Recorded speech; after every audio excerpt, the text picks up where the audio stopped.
오늘은 너희는 거룩하라, 이러한 제목으로 함께 은혜를 받겠습니다. 제목을 기억합니다. 너희는 거룩하라. 성경을 성실하게 날마다 교회에서 새벽에 인도하는 대로 따라 읽으시는 분들은 지금 레위기서를 읽고 계실 거예요. 그래서 오늘 밤은 레위기서에서 본문을 잡아서 말씀을 전해드립니다. 구약 성경 창세기로부터 신명기까지를 모세오경이라 그럽니다. 이 모세오경은 한 책 한 책마다 특성이 있습니다. 창세기는 축복의 언약을 받는 믿음의 조상들의 이야기입니다. 출애굽기는 그 믿음의 조상들이 이 땅에 남겨놓은 후손들, 그 후손들이 나중에는 12지파가 되고 12지파의 모든 이스라엘 사람들이 하나님이 택한 백성들이 돼가지고 그 고센 땅이라고 하는 애굽 땅에서 아주 풍성하게 정말 참 육성이 되고 숫자가 많아졌습니다.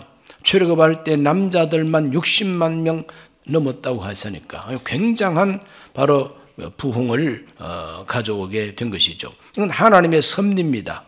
마치 닭이 알을 까는 것처럼 하나님께서 아브라함, 이삭, 야곱의 후손들을 어디에서 부활을 시켜서 어디에서 많은 뺑아리처럼 삐약삐약 이스라엘을 만들까? 하나님은 애굽의 고센 땅을 택하신 겁니다. 거기에서 이제 잘 먹고 잘 살게 되었을 때에 하나님을 잊어버리기를 시작합니다. 그래서 하나님은 하나님의 목적을 달성하기 위해서 하나님 잊어갈 때에 요셉을 알지 못하는 바로 왕을 세워가지고 환난과 박해를 받게 하시는 겁니다. 가시둥지가 되고 말았어요. 고생하다 보니까 우리가 애굽에서 잘 먹고 잘 살 줄로 알았더니 그게 아니로구나. 고난과 역경 속에서 조상 아브라함, 이삭, 야곱에게 주신 하나님의 언약, 요셉이 매장되지 않고 입관 상태로 남겼던 유언, 하나님이 너희를 권고하셔서 반드시 애굽 땅을 떠나게 하실 날이 온다. 그때 내 해골이라도 메고 가달라. 그런 것들이 생각나면서 이스라엘 백성들이 고난 중에 하나님께 기도하게 됩니다. 주여 우리를 구원해 주소서. 바로의 압제에서 하나님이 구원해 내시고 구원하여 내신 그 백성들에게 하나님 백성답게 하기 위해서 헌법을 주는 것처럼 하나님이 모세를 통해서 율법을 주시고 하나님과 교통할 수 있는 제도적인 신앙생활의 법을 그들에게 가르쳐 주시는 거죠. 그래서 하나님과 언약을 맺는 계약 백성이 되는 것이 출애굽의 핵심이에요. 그 다음에 이제 레위기서를 읽어보면은 제도적인 신앙생활을 어떻게 할 것인가에 대한 구체적인 가르침이 레위기서에 기록이 되어 있는 거죠. 그 레위기서가 끝나면 민수기 나옵니다. 이 민수기는 광야 38년 동안 고생하면서 하나님께 훈련받는 이야기가 나와요. 신명기는 뭐냐? 그 신자라고 하는 그 신자는 하나님 신자가 아니고 또 신자입니다. 거듭 신자입니다. 하나님께서 거룩한 원칙을 두 번째로 거듭해서 또 그들에게 모세를 통해서 가르쳐 주시는 거죠. 복습인 거죠. 복습. 이렇게 모세오경을 통해서 하나님은 이스라엘 백성들을 자기 백성으로 세우셨습니다. 오늘은 그 레위기서를 보면은 하나님이 원하시는 거룩한 그 요청이 무엇인가 하는 것을 보게 됩니다. 하나님의 요구하시는 삶은 거룩함이라고 하는 것입니다. 레위기서의 핵심입니다. 하나님이 이스라엘에게 요구하시는 삶은 거룩한 삶이다 이 말이죠. 그 중에 최우선이 무엇이냐? 그건 바로 하나님 앞에 거룩한 제사를 드려야 된다는 것을 7장까지 가르쳐주고 있습니다. 이것이 핵심이요. 하나님과의 관계, 하나님을 거룩하게 섬기기 위해서는 제사를 거룩하게 하나님께 드려야 된다는 겁니다. 그러므로 오늘 저와 여러분의 신앙생활 이 자체가 하나님을 섬기는 거룩한 제사가 돼야 된다 하는 것을 기억하시기를 바랍니다. 하나님이 기쁘게 받으시는 거룩한 제사가 5가지가 나와요. 첫째는 번제입니다. 이 번제는 뭐냐? 100% 불태워서 하나님 앞에 향기롭게 바치는 제사가 번제인 것입니다. 남김없이 아낌없이 다 드리는 제사입니다. 이것이 신약 성경의 사도 바울을 통해서 어떻게 가르쳐지느냐? 로마서 12장 1, 2절에 그러므로 형제들아 내가 하나님의 모든 자비하심으로 너희를 권하노니 너희 몸을 하나님이 기뻐하시는 거룩한 산 제물로 드리라. 이는 너희가 드릴 영적 예배니라. 너희는 이 세대를 본받지 말고 오직 마음을 새롭게 함으로 변화를 받아 하나님의 선하시고 기뻐하시고 온전한 뜻이 무엇인지 분별하도록 하라. 이것이 바로 번제입니다.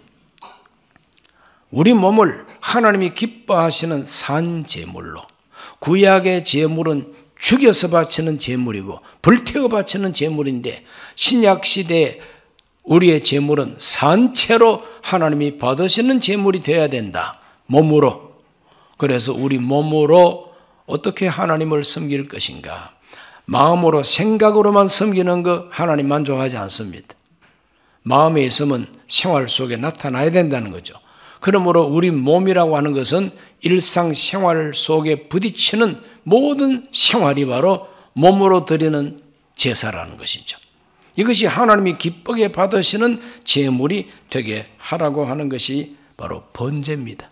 저와 여러분 다 하나님 앞에 번제 드릴 수 있으시기를 바랍니다. 두 번째 제사가 소제입니다. 소제.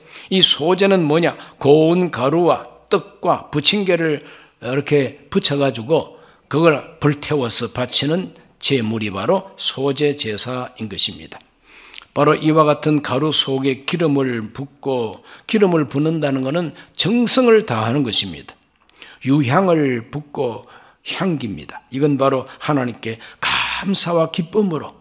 그리고 소금을 뿌려라. 소금은 변하지 않는 소금. 그래서 변함없는 충성으로 하나님을 섬기는 것이 바로 소제라는 것입니다. 고린도전서 15장 5절에 바울이 가르쳐 줬습니다. 그러므로 내 사랑하는 형제들아 견실하며 흔들리지 말고 항상 주의 일에 더욱 힘쓰는 자들이 되라. 이는 너희 수고가 주 안에서 헛되지 않은 줄 알미라 그랬어요. 견실하고 흔들리지 말고 세상이 뭐 어떤 일이 일어난다 할지라도 흔들리지 말고 꾸준히 주를 기쁘시게 하는 일에 힘쓰라는 겁니다. 이것이 소제라는 것입니다. 오늘 우리 모두가 소제 제사를 변함없는 충성으로 잘 드리시고 복 받으시기를 주의 이름으로 축원합니다. 세 번째는 화목제입니다. 화목제. 글자 그대로 하나님과 화목하기 위해서 드리는 제사입니다. 하나님하고 더 가까이, 하나님과 더 소통이 잘 되고 하나님 앞에 감사함으로 드리는 제사가 바로 화목 제물인 것입니다. 이건 바로 향기로운 향기 제사가 바로 화목제입니다. 하나님과 화목하라는 것이죠. 오늘 우리가 하나님과 화목하려고 하다 보니까 우리 죄가 중간에 턱 걸립니다. 하나님하고 화목하려고 하니까 이 죄 문제가 걸린다 이 말이죠. 그래서 예수님은 오셔서 중간에 막힌 담을 흘어주셨다고 그랬어요. 그게 바로 뭐냐? 화목 제물이 되어 주셨다는 겁니다. 요한 1서 4장 10절 말씀에 사랑은 여기 있으니 우리가 하나님을 사랑한 것이 아니요 하나님이 우리를 사랑하사 우리 죄를 속하기 위하여 화목 제물로 그 아들을 보내셨음이니라. 하나님하고 친하려고 하다 보니까, 하나님하고 화목하려고 하다 보니까 죄 문제가 가운데 턱 DMZ처럼 가로놓여 있습니다. 이것을 우리 예수님께서 자기 몸으로 흘어주셨다. 막힌 담을 흘어주셔서 하나님하고 화목하게 해주신 제물이 예수 그리스도의 은혜인 것입니다. 그 예수 그리스도의 은혜로 말미암아 우리는 하나님하고 화목해야 됩니다. 그리스도께서 열어주신, 막힌 담을 열어주신 바로 이 틈바구니를 우리가 활발하게 소통하면서 하나님 앞에 감사해야 됩니다. 그래서 화목 제사는 감사 제사입니다. 레위기서 7장 15절에 보면은 감사함으로 드리는 화목 제물의 고기는 드리는 그날에 먹을 것이요 조금이라도 이튿날 아침까지 두지 말 것이니라 그랬어요. 다른 제물은 몰라도 화목 제물은 그 제물, 그 동물을 잡는 그날에 다 먹어야 된다는 거죠. 빨리 먹으라는 거죠. 이거는 감사라고 하는 것은 미루면 안 된다는 뜻입니다. 다른 거는 몰라도 감사는 절대 미루지 말고 빨리빨리 하라는 거예요. 그러므로 오늘 우리 모두는 다 감사를 빨리 하시기를 바랍니다. 원수 갚는 것은 천천히 생각해보고 또 생각해보고, 원수 갚는 건 내게 있다, 나한테 맡기라고 하나님 말씀했으니까 원수 갚는 것은 하나님께 맡기고 더디 하나님께 맡겨버리고, 감사는 빨리빨리, 감사는 빨리빨리. 우리 한국 사람의 문화적인 특성이 빨리빨리 아닙니까? 그래서 해외여행을 할 때에 식당에 가면은 단체 관광객, 한국 단체 관광객을 제일 좋아합니다. 왜? 빨리 먹고 샥 없어주시는. 그냥 값싼 거 시켜놓고 3시간이고 4시간이고 자리 차지하고 앉아있으면 주인이 볼 때는 뒤통수 탁 때리고 싶어. 저 미운 거. 요즘도 한국에 보면은 컴퓨터 앞에 갖다 놓고 커피 한 잔 시켜놓고 몇 시간 앉아있다고. 정말 주인 보기에는 얄미울 수밖에 없죠. 그러나 우리 한국 관광객은 단체로 식당에 가면은 빨리빨리 음식도 빨리 갖고 오면 더 좋아하고 후다닥 하고 먹고, 감사를 그렇게 해야 된다는 겁니다. 우리 모두가 하나님께 화목제물 빨리빨리 드리시기를 바랍니다. 시편 50편 23절 말씀에 감사로 제사를 드리는 자가 나를 영화롭게 하나니 그의 행위를 옳게 하는 자에게 내가 하나님의 구원을 보이리라. 할렐루야. 감사로 제사하는 것이 바로 화목제물인 것입니다. 우리 모두가 하나님 앞에 화목제를 잘 드리시기를 주 이름으로 축원합니다. 네 번째는 속죄제사입니다. 속죄제사. 하나님 앞에 속죄제사를 드려야 됩니다. 이 속죄제사는 자기 죄를 자백하고 그 제물에다가 안수를 하고, 그래서 제사장한테 자기 죄를 다 자백을 합니다. 그러면 제사장은 그 사람의 죄를 안수하게 함으로써 그 속죄 제물이 되는 양이나 소, 황소나 심지어는 비둘기 새끼라도 갖고 와서 목을 비틀어서 피 흘려서 불태워야 됩니다. 이게 속죄 제사예요. 반드시 해야 되는 게 뭐냐면 자백이에요. 자백. 그냥 황소 몰고 와서 제물 바치러 왔습니다 하고 침묵을 하고 죄 안 지은 것처럼 눈만 끔뻑거리고 있으면 안 된단 말이에요. 제사장 앞에 와가지고 내가 이렇게 죄를 지었다고 반드시 자백을 해야 됩니다. 그리고 제사장이 그러냐고, 그러면 당신의 그 죄를 이 속죄 제물에게 손을 얹어라, 안수를 합니다. 그럼 내가 지은 모든 죄, 자백하는 내 죄가 내 손을 통해서 양이나 황소나 이 염소 위에 그대로 들어간다 이 말이지. 그래서 잡아서 제물로 바치는 것이 속죄 제물입니다. 큰 죄 지은 직분이 높은 사람일수록 속죄 제물을 아주 값비싼 걸 갖고 와야 돼요. 그래 제사장이나 족장들이 죄를 지으면은 황소를 갖고 와야 됩니다. 그보다 좀 낮은 신분의 사람은 암소를 갖고 와도 되고, 그 다음에는 수염소나 수양 이렇게 갖고 와서 아주 가난하고 정말 참 보잘것없는 사회적인 약자가 죄를 지었어도 죄인이요. 그러므로 비둘기 새끼라도 갖고 와서 죄를 자백하고 비둘기 새끼한테 안수를 하고 목을 비틀어서 피 흘려서 바치는 거예요. 그보다도 더 극빈 자는 가루라도 한 움큼 갖고 와가지고 내 죄를 지었습니다 하고 뿌려야 된다고 속죄 제사를 가르쳐주고 있으니, 그러므로 중요한 사람부터 정말 어린 아이에 이르기까지 작은 고사리 손으로 가루를 바치듯이 하나님 앞에 잘못했어요 하고 자백하고 용서받도록 하는 것이 속죄 제사. 우리 모두가 속죄 제사를 드릴 수 있게 되시기를 바랍니다. 시편 51편 17절 말씀에 하나님께서 구하시는 제사는 상한 심령이라. 하나님이여 상하고 통회하는 마음을 주께서 멸시하지 아니하시리다 그랬어요. 하나님이 구하시는 제사는 양 잡고 소 잡고 하나님께 떡 벌어지게 제물만 많이 바친다고 하나님이 기쁘게 받으시지 않는다는 겁니다. 상한 심령, 자백하고 회개하는 것이 하나님께서 요구하는 제사라고 하는 것을 다윗이 그렇게 고백을 하고 있습니다. 우리가 만일 우리 죄를 자백하면 하나님은 미쁘고 의로우사 우리 죄를 용서해 주시고 모든 불의에서 우리를 깨끗하게 해 주신다 했습니다. 그러므로 속죄 제사를 드려야 되겠는데 우리를 위해서 속죄 제물이 되신 분이 예수님이시다 이 말이죠. 옛날에 속죄 제사는 황소, 암소, 암양, 수양, 염소, 비둘기 이런 걸 갖다가 하나님께 속죄 제물로 바쳤는데 우리가 바쳐야 할 속죄 제물은 바로 무엇이냐? 예수 그리스도. 하나님의 어린 양 예수 그리스도가 내 죄를 책임지고 대신해서 하나님 앞에 죽기까지 하면서 하나님 앞에 제물되어 주셨다는 게 복음인 것입니다.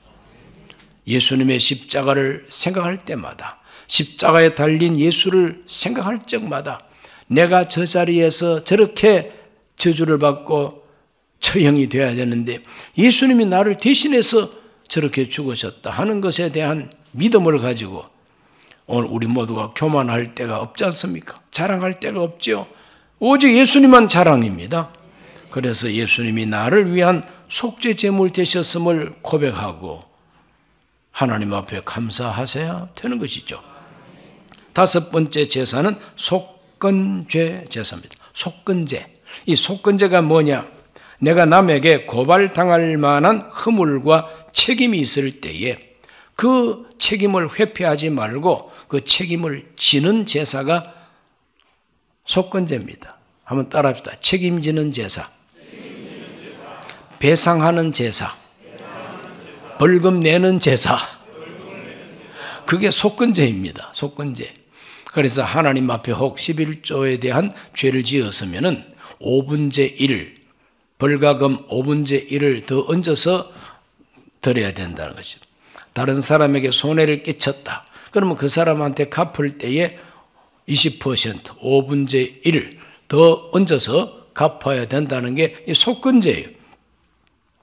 그러므로 허물과 모든 잘못에 대한 책임지는 제사가 속건죄입니다. 이 속건죄에 대해서 예수님의 가르침을 읽어보면은 마태복음 5장 25절에서 26절 너를 고발하는 자와 함께 길에 있을 때에 급히 사화하라. 그 고발하는 자가 너를 재판관에게 내어주고 재판관이 옥리에게 내어주어 옥에 가둘까 염려하라. 진실로 너에게 이르노니 네가 한 푼이라도 남김이 없이 다 갚기 전에는 결코 거기서 나오지 못하리라.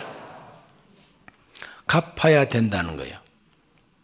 누가 나를 고발할 거리가 있어서 나를 고발한다고 가정하면 한 푼이라도 남김없이 다 책임을 지는 것이 세상의 법이라는 거죠. 그러므로 책임제라는 겁니다. 책임지는 제사가 바로 이 속건제인 것입니다. 그래서 마태복음 5장 38절로 42절에 더 자세히 기록되어 있어요.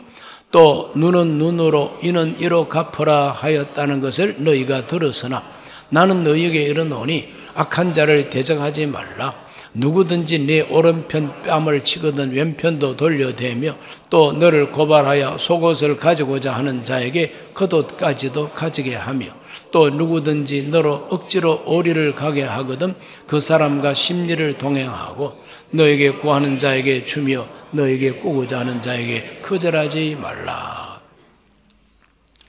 여기서 제일 중요한 말이 무슨 말이냐 하면은 갚으라고 하는 말입니다. 그렇죠? 눈은 눈으로 이는 이로 갚으라 하였다는 것을 너희가 들었다. 갚으라. 나보고 갚으라 그러면은 갚으라고 하는 사람이 먼저 잘못했어요? 갚아야 할 내가 잘못했어요? 갚아야 할 내가 먼저 잘못한 게 있으니까 갚으라는 거 아니에요. 눈은 눈으로 갚으라. 남의 왼쪽 눈을 때렸느냐? 너도 너의 왼쪽 눈을 갖다가 맞아라 이거예요. 이빨 하나 부러뜨렸느냐? 너도 그 이빨 부러뜨려야 된다는 거예요. 이것이 바로 율법이에요. 눈은 눈으로, 이는 이로 갚아라. 상대방이 그렇게 갚아야 되는데 내가 벤치 들고 가가지고 야 너 이리 와. 너 지난번에 내 볼때기 때려가지고 어금니 부러졌어요. 그래가지고 해. 이래가지고 치과 의사도 아닌데 어금니를 갖다가 벤치로 막 잡고 뜯어내면 그건 안 되는 거예요. 갚아야 할 사람이 갚아야 되는 거예요. 갚아야 할 사람이 와서 사과하고 내가 지난번에 자네 어금니 부러뜨렸지. 내 어금니 부러뜨려.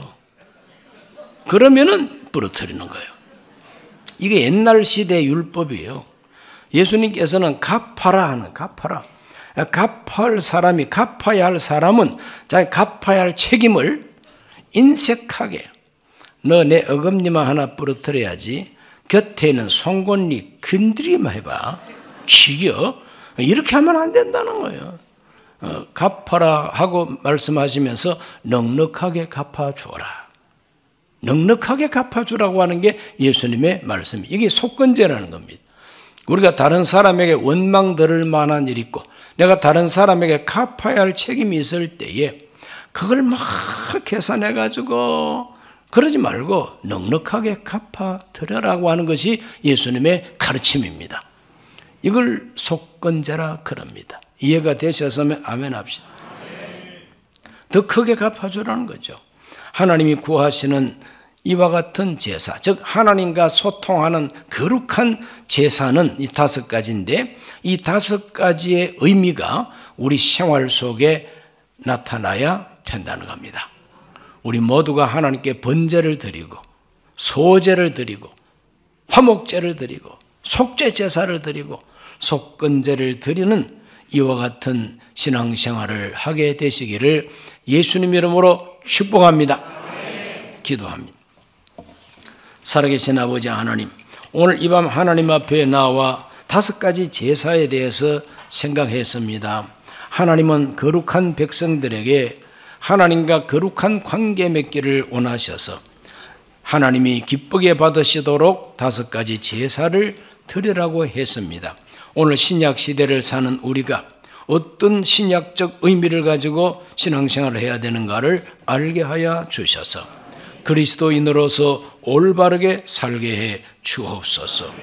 예수님 이름으로 기도하옵나이다. 아멘.